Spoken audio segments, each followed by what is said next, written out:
नमस्ते दोस्तों। आज हम नॉन प्रॉफिट सीकिंग कंसर्न का और एक सवाल पर चर्चा करेंगे। शुरू करने से पहले आपको बताना चाहते हैं कि आप देख रहे हैं मेरा channel doctor Subrata Mukherjee distance learning in commerce. Channel को आप सब्सक्राइब करें और अपने दोस्तों को बताएं जो कॉमर्स लेके पढ़ाई कर रहे हैं। सवाल आपके स्क्रीन पर है।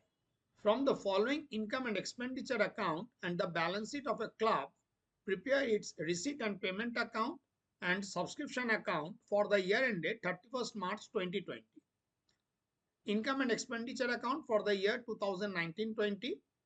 And on expenditure side, we have to upkeep of ground rupees 10,000, to printing 1,000, to salaries 11,000, to depreciation on furniture 1,000, to rent 600. And on income side, we have by subscription 17,320, by sale of old newspaper 260, by lectures 1,500, by entrance fee 1,300, by miscellaneous income 400, and by deficit 2,820. So total of expenditure and income is 23,600.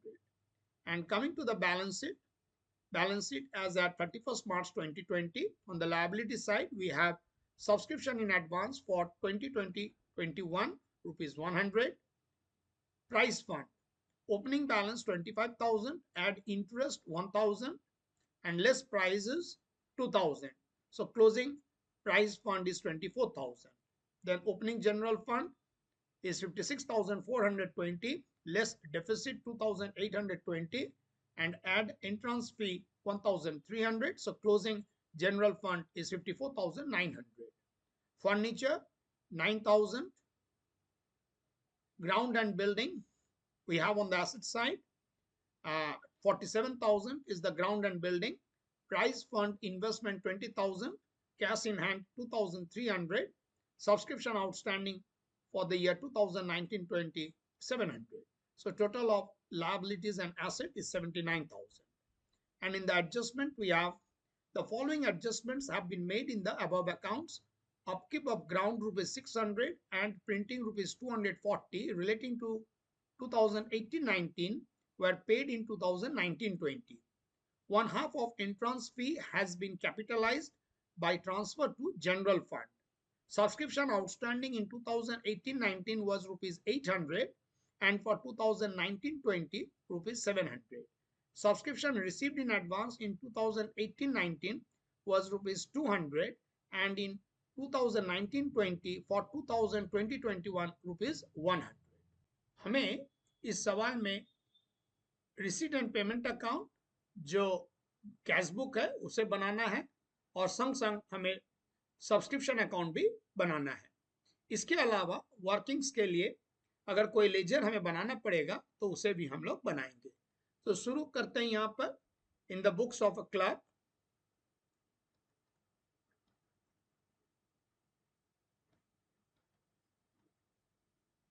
Receipt and payment account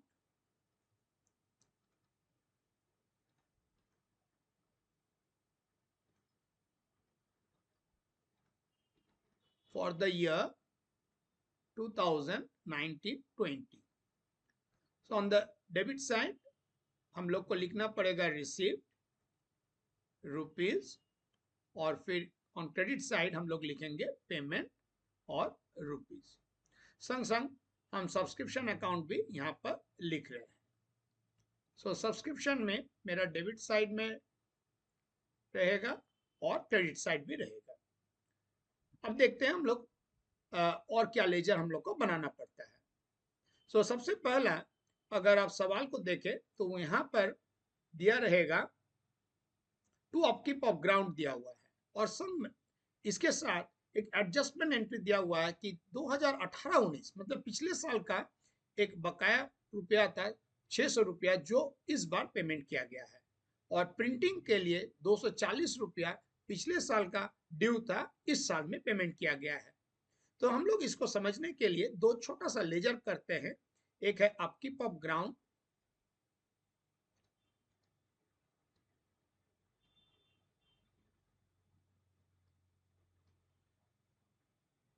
account, और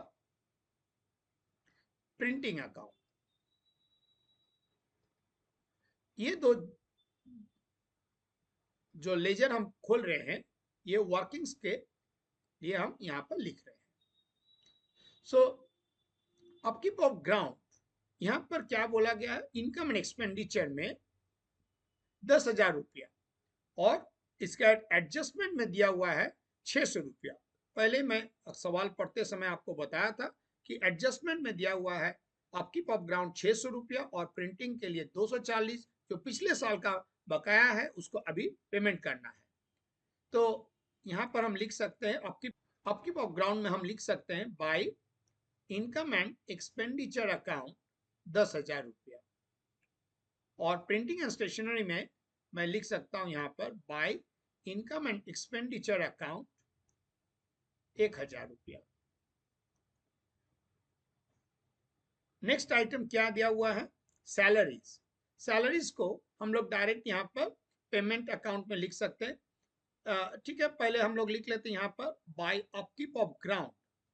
upkeep of ground इस ledger से कितना पैसा इस साल payment किया गया है वो बैलेंस हमको मिल जाएगा। सो फिलहाल के लिए अभी हम लिख कर रखते हैं bye upkeep of ground.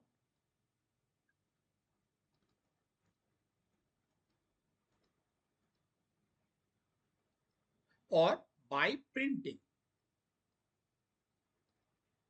Transaction जो इनकम एक्सपेंडिचर में दिया गया है वो है सैलरी। तो सैलरी को हम लोग यहाँ पर लिख लें बाय सैलरीज, और इसके साथ कोई एडजस्टमेंट एंट्री नहीं दिया गया है, इसलिए हम लिख सकते हैं यहाँ पर बाय सैलरीज 11,000। उसके बाद दिया हुआ है डेप्रिसिएशन ऑन फर्नीचर, तो ये तो रिसीट एंड पेमेंट अकाउंट का हिस्सा नहीं है, तो इसे हम इग्नोर करते हैं। फिर दिया गया है रेंट, तो हम लोग यहाँ पर पेमेंट साइड में लिख रहे हैं बाय रेंट 600 रुपया। सो मेरे उम्मीद से अपकीप ऑफ ग्राउंड का जो बैलेंस है इनकम एक्सपेंडिचर में दिया हुआ है उसे मैंने लेजर में लिख दिया। फिर प्रिंटिंग स्टेशनरी का बैलेंस को भी मैंने लेजर पे लिख दिया by income and expenditure account. Salary और रेंट को मैंने पेमेंट साइड में लिखा हूं on receipt and payment account में। सो मेरा उम्मीद है कि आप लोग ये ट्रांजैक्शन समझ गए हो। अब हम चले आते इनकम साइड में। इनकम साइड में दिया हुआ सब्सक्रिप्शन 17,320 रुपया। So subscription account debit to income and expenditure. हम एक लाइन छोड़ के यहाँ पर लिख रहे हैं to income and expenditure account 17,320। अब हम चले आते हैं रिसीट एंड पेमेंट अकाउंट में इसको लिखने के लिए। सो रिसीट एंड पेमेंट अकाउंट का जो सबसे पहला यहाँ पर बैलेंस लिखा जाता है वो है ओपनिंग कैश बैलेंस। सो मैं यहाँ पर लिख के रखता हूँ टू बैलेंस BD। ये क्या बैलेंस निकलेगा, या यहाँ पर तो सवाल में कुछ दिया नहीं है, इसका मतलब इस बैलेंस को मैं यहाँ पर भी लिख के रखता हूँ टू बैलेंस BD जो मुझे निकालना है। फिर दूसरा जो आइटम दिया हुआ है सब्सक्रिप्शन, तो मैं यहाँ पर लिख रहा हूँ सब्सक्रिप्शन, और ये सब्सक्रिप्शन कितना होगा इस लेजर से मुझे मिल जाएगा। तीसरा आइटम है आपका sale of old newspaper. So to sale of old newspaper, ये है आपका 260 रुपया 260। फिर है लेक्चर्स, सो टू लेक्चर्स 1,500 रुपया 1,500। फिर है एंट्रांस फी। एंट्रांस फीस के लिए भी मैं एक लेजर आपको प्रस्तुत करता हूं। एंट्रांस फी, इसको अच्छा से समझने में आपको सुविधा होगा। सो एंट्रांस फी अकाउंट, फिलहाल के लिए मैं लिख रहा हूं यहां पर entrance fee account debit to income and expenditure account. Income and expenditure में 1,300 रुपया लिखा हुआ है। सो एंट्रांस फीस मैं यहां पर लिख रहा हूं टू इनकम एंड एक्सपेंडिचर 1,300। और रिसीट एंड पेमेंट अकाउंट में भी मैं लिख के रखता हूं टू एंट्रांस फीस। मुझे एंट्रांस फीस कितना मिला है उस लेजर से पता चल जाए। एंट्रांस फीस के बाद दिया हुआ है टू मिसलेनियस इनकम। यहां पर हम लिख रहे हैं टू मिसलेनियस इनकम, आपका दिया हुआ है 400 रुपया। फिर है डेफिसिट। डेफिसिट का जो बैलेंस है वो जनरल फंड के साथ एडजस्ट कर दिया गया है।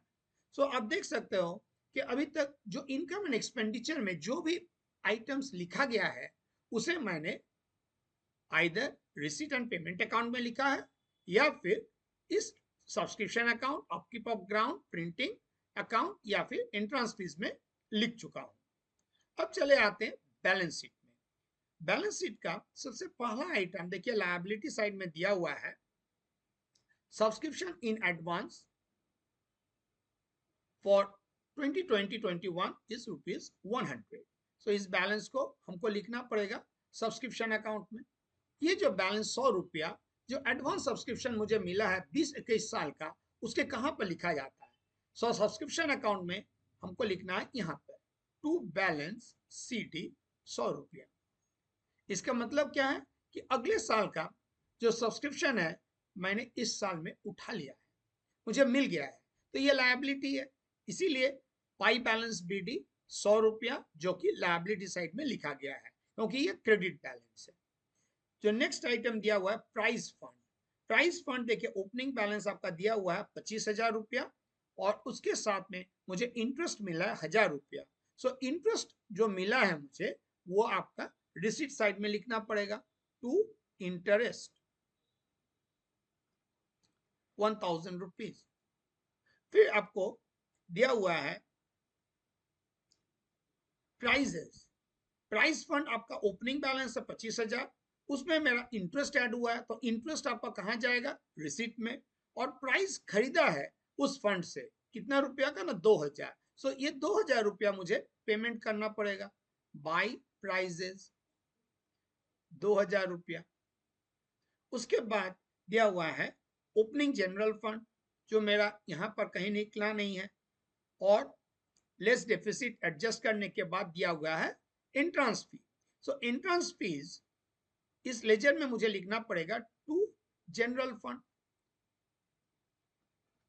मुझे एंट्रेंस फीस मिला हुआ है ₹2,600 और इस ₹2,600 से ₹1,300 मैंने इनकम एक्सपेंडिचर में ट्रांसफर किया है और 50% 2,600 का ₹1,300 मैंने जनरल फंड के साथ ऐड किया है।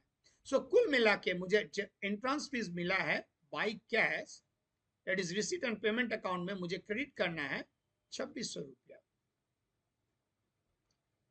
सो देखिए यहाँ एंट्रेंस फीस जो रिसीट एंड पेमेंट अकाउंट में मैं जगह छोड़ के रखा था यहाँ पर मैं लिखूंगा ₹2,600 2,600।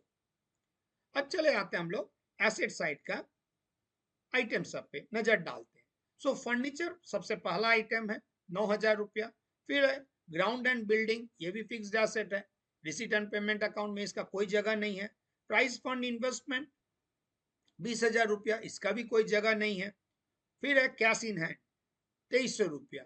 ये ₹2,300 मुझे क्लोजिंग कैश बैलेंस, इसका मतलब है बाई बैलेंस CD 2,300। और जो अंतिम ट्रांजैक्शन दिया हुआ है वो है सब्सक्रिप्शन आउटस्टैंडिंग। सो सब्सक्रिप्शन आउटस्टैंडिंग मुझे कहां लिखना है? यहां पर बाय बैलेंस CD ₹700। ये डेबिट बैलेंस है क्योंकि ये आउटस्टैंडिंग मुझे मिलना बाकी है ₹700 टू बैलेंस BD। इसका मतलब है ये ₹700 एसेट साइड में लिखा हुआ है। अब चले आते हैं हम लोग एडजस्टमेंट एंट्रीज में। Upkeep of ground ₹600। So upkeep of ground मुझे कहां लिखना है? ये लायबिलिटी साइड में मुझे लिखना पड़ेगा बाय बैलेंस BD। जो 18-19 साल जो पिछले साल का ₹600 बाकी था उसे मैंने इस साल पेमेंट किया है। और प्रिंटिंग स्टेशनरी के लिए बाय बैलेंस BD इसमें ₹240 मेरा बाकी था, इसलिए मैं बाय बैलेंस BD ₹240 लिख दिया। फिर half of the entrance fees has been capitalised लिखा हुआ है। इसका मतलब क्या है कि एंट्रेंस फी मुझे ₹2,600 मिला था, ₹1,300 इनकम एंड एक्सपेंडिचर में चला गया और ₹1,300 मेरा जनरल फंड में। सो कुल मिला के ₹2,600 का डिवीजन इस तरह से हुआ है। फिर आपका दिया हुआ है सब्सक्रिप्शन आउटस्टैंडिंग 2018-19। 2018-19 में मेरा सब्सक्रिप्शन कितना आउटस्टैंडिंग था? ₹800। सो मैं यहां पर लिख रहा हूं टू बैलेंस BD 800। अब अंतिम ट्रांजैक्शन क्या दिया हुआ एडजस्टमेंट एंट्री में कि subscription received in advance in 1819 was rupees 200 and in 1920 rupees 100. So ये जो 100 रुपीज अगले साल का जो मेरा अभी मुझे अग्रिम मिल गया है, इसे मैंने लिखा है टू बैलेंस सी डी 100 रुपया, और पिछले साल में जो एडवांस मुझे मिला था ये यहां पर लिखा जाएगा बाई बैलेंस बी डी 200 रुपया। सो जो एडवांस पिछले साल मिला था 200 रुपया, करंट ईयर के लिए मुझे लिखना है बाई बैलेंस बी डी 200 रुपया, और अगले साल का जो 100 रुपया मुझे अभी एडवांस मिला है उसे मैंने लिखना है टू बैलेंस सी डी 100 रुपया। 2019-20 में मेरा ओपनिंग 800 रुपया बाकी पड़ा हुआ है। ये जो 800 रुपया ये पिछले साल का रुपया बाकी पड़ा था, और 700 रुपया मेरा इस साल का अभी भी बाकी है। So by balance C D मैंने लिखा है 700 रुपया। सो सब्सक्रिप्शन लेजर से मुझे क्या मिलेगा कि इस साल में मुझे कितना पैसा मिला था। सो बाई कैश यही फिगर मेरा जाएगा रिसीट एंड पेमेंट अकाउंट में। तो आप देख सकते हो कि सब्सक्रिप्शन लेजर का जो बैलेंसिंग फिगर है ये भी है 17,320। सो दोनों साइड का टोटल है 18,220 रुपया। सब्सक्रिप्शन यहां पर मैं लिख सकता हूं 17,320 रुपया। Upkeep of ground, upkeep of ground में इस साल मैंने पैसा खर्च किया है 10,600 रुपया। पिछले साल का जो 600 रुपया बाकी था उसे भी मैंने इस बार पेमेंट किया है, और करंट ईयर का 10,000 रुपया भी इस साल पेमेंट किया है। तो 10,600 रुपया कुल मिला के हमने खर्च किया है फॉर अपकीप ऑफ ग्राउंड, इस साल में पेमेंट किया है। और प्रिंटिंग स्टेशनरी में मैंने इस साल पेमेंट किया है 1240 रुपया। यहां पर मैं लिख सकता हूं बाई प्रिंटिंग में 1240 रुपया। सो सब्सक्रिप्शन अकाउंट मेरा तैयार हो चुका है, और रिसीट एंड पेमेंट अकाउंट भी मेरा कंप्लीट हो गया है, तैयार हो गया है। अब आप देख सकते हो कि मेरा जो बैलेंसिंग फिगर मेरा डेबिट साइड में, रिसीट साइड में निकलेगा, यह है मेरा ओपनिंग कैश बैलेंस। सो अगर आप पेमेंट साइड का टोटल करते हो तो आपको मिलेगा 27,740 रुपया, और जो बैलेंसिंग फिगर मेरा ओपनिंग कैश बैलेंस कितना निकलेगा 4,660 रुपया। उम्मीद है कि आप लोग इस सवाल का जो सॉल्यूशन मैंने यहाँ पर दिखाया है आपने अपने खाते में लिख लिया है, और कहीं पर अगर आपको दिक्कत होती है समझने में तो मुझे आप संपर्क कर सकते हो। मेरा व्हाट्सएप नंबर और ईमेल डिस्क्रिप्शन बॉक्स में दिया हुआ है। धन्यवाद। Thanks for watching the lecture.